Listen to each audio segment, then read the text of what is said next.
All right, welcome back to another episode of the Casey Campbell Podcast. Casey Campbell with you, of course, and we are pleased to be joined by Colin Gay of Hometown Live. How's it going, man? How's it going? Good, man. Good. Okay, so of course, covers, how many, how many schools, high schools do you cover, man?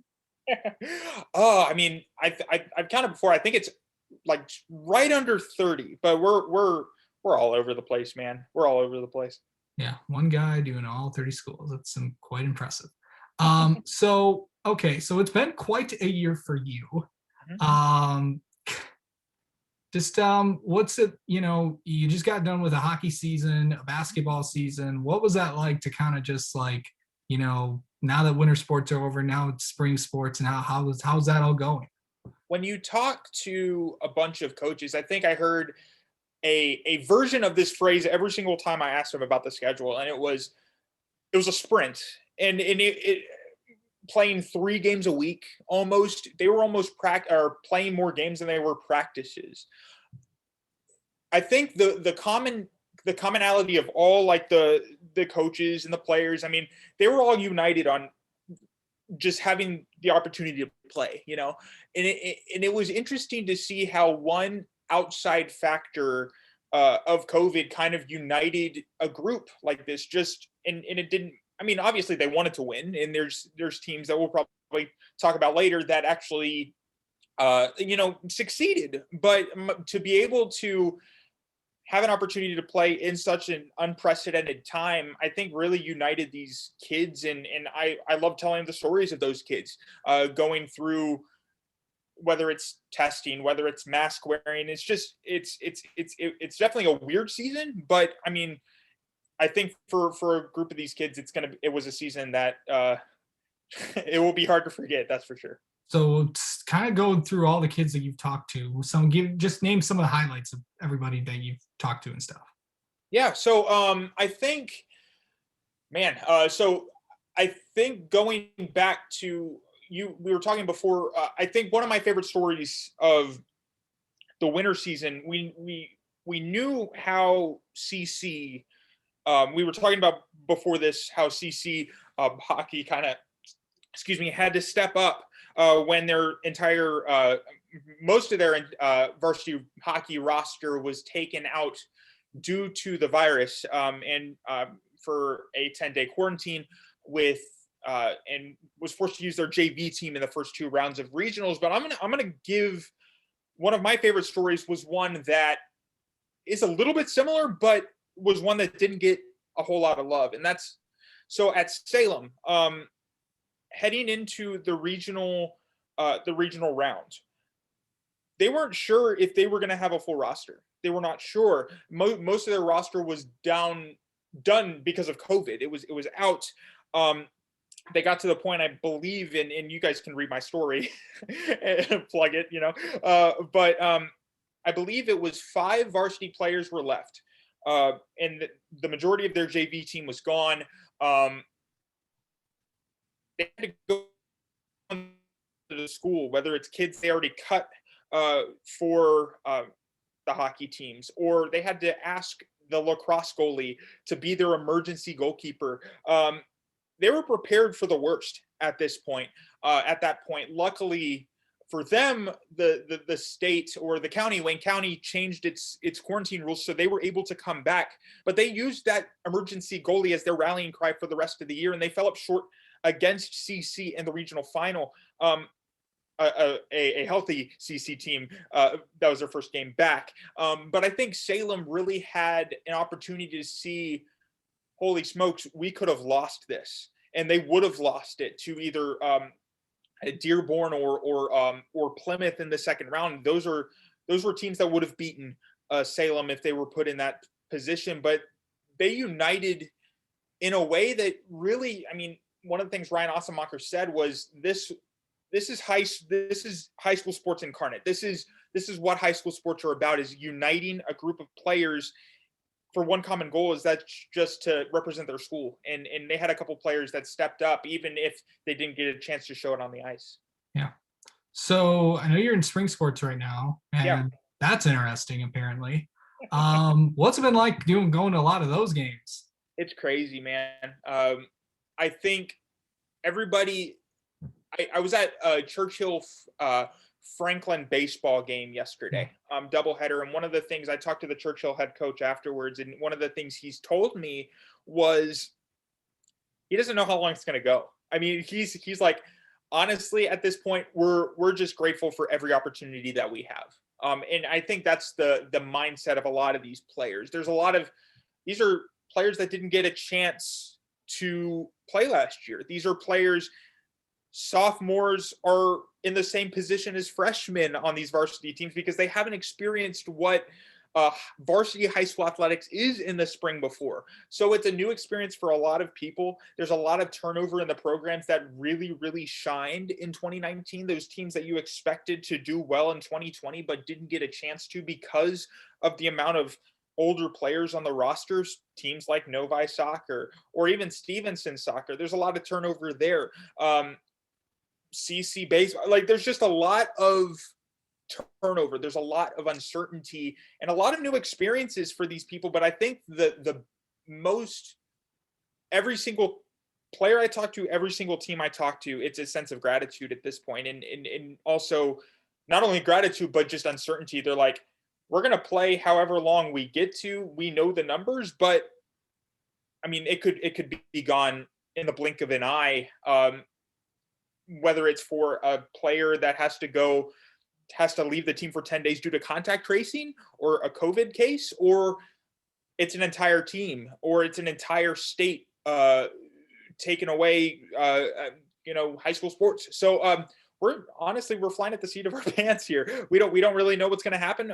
And I'm covering games until I can't cover games anymore, and I think teams are taking that same approach here in the spring.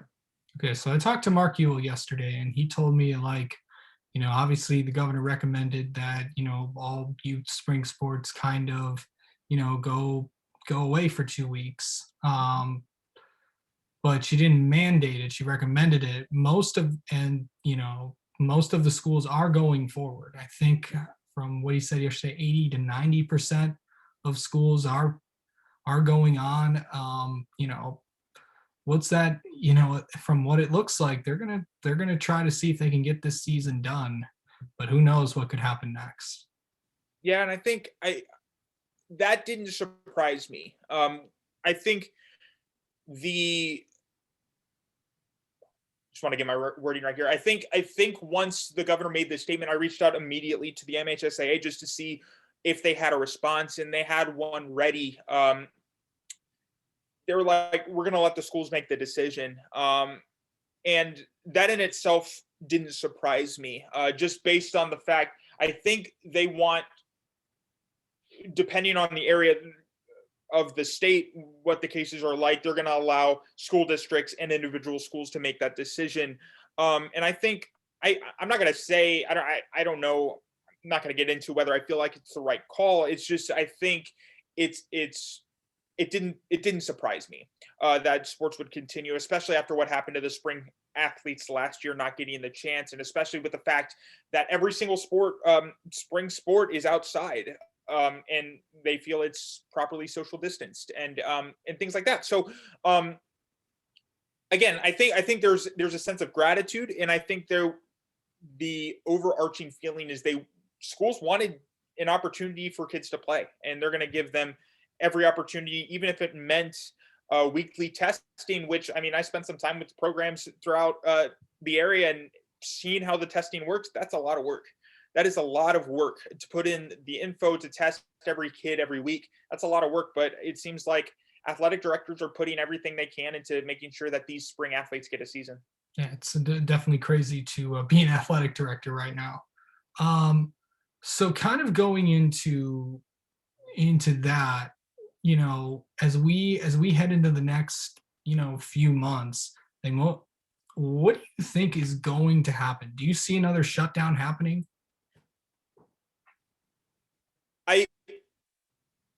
I don't think so. But then again, I was surprised. I've been surprised by a lot of things from the NHSA and the state, but I really don't.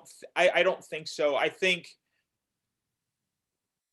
I'm sorry. I just want to make sure I get the wording right here. I think I don't see I don't see schools being limited. I don't know though. I mean, I think whether it's cases rise, if cases rise and shut down programs, I could see that happening. Shut down teams late in the year before playoffs, I could see that happening. If it gets to a point like we were talking about, say, in March or April of last year, yes, cases are on the rise here. There is hope with the vaccine. I'm just not sure. Nothing would surprise me, but I really don't think it's going to be there's going to be another shutdown. Yeah. Um, so kind of what kind of things are you following in your coverage area throughout the spring? Yeah. So it's interesting enough because of last year's shutdown or pause and cancellation of the spring season. I was not able to see the spring teams. So this is kind of my first go around of seeing everybody to learn the system and things like that. And I think a lot of my focus here early on has been on the KLAA. I've seen a lot of whether it's, I mean, like I said, Churchill Franklin baseball facing off.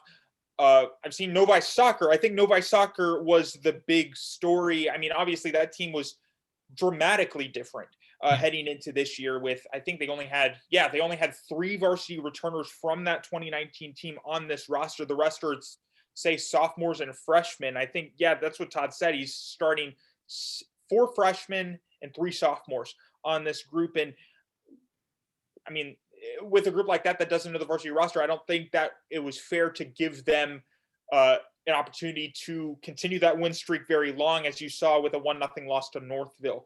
But one of the things that I talked with Todd about, he said it's a little bit of a weight off their shoulders. So now they can kind of define their own legacy, that young group, and kind of continue what Novi has done over the course of the past few years under Coach Pfeiffer. But I mean, the expectations really are thrown out the window at this point because they're definitely new groups. Obviously, there's going to be some similar kind of, consistent like powerhouses and programs. Like, I mean, we talked about CC, Brother Rice, lacrosse. Those are going to face off next week. I mean, you expect it's almost like hockey. They're teams that don't leave. They don't stop being successful. So I'll see them next week. We'll see what that looks like this year. But I mean, I think at this point early on in the year, we're just trying to figure out, okay, where are these teams at? How are they adjusting? Some of these programs haven't even seen a game this year that has, I mean, with a full team, with a full roster because of COVID. So I think they're still trying to figure out what their identities are, what they look like as a full healthy team, and then kind of see what happens. Yeah. There was some other news out of Novi that was very interesting. And of course, that is the AD is retiring there. Of course, I've been to Novi during my time covering high school, and facilities just have been, top notch. And that's a big credit to Brian Gordon and the team there. What's it going to be like heading in there and knowing, have you gotten a chance to talk to him and, about, him stepping away? Yeah, I did. And I think he's definitely, I mean, one of the things he told me is he didn't want to leave his school in a position of weakness. And I think that was where it was at heading into COVID. Like every single school was in the entire state. And I can't speak for the entire country, but like, I mean, it's COVID kind of stopped everything at this point. And one of the things he told me, he thought he was going to be done last year. But when COVID came up, he wanted his team to have the strongest transition as possible heading into the next phase. And I mean, there's a lot that he's done there, and that's well documented. But I think talking with the coaches on the Novi staff about what he's been able to do, the culture he's been able to put together with the team that's been around him, I mean, that just I think the short of it is, I mean, there's big shoes to fill, but the coaches expect that the legacy will continue moving forward. Yeah. All right, Colin Gay, thanks for spending a few minutes with us, and well, good luck and whatever. What are you doing tonight? Oh, I'm heading out to, I yeah, Canton Plymouth baseball. If it's not, if that's the plan right now, it could change any point. So that's where I'm heading. Have fun. A lot of good kids on that team. There's a Marshall recruit on Plymouth. So all That's right. That's right. right. A lot of sports. A lot of kids played a lot of sports on those two teams. So Okay. Thanks again.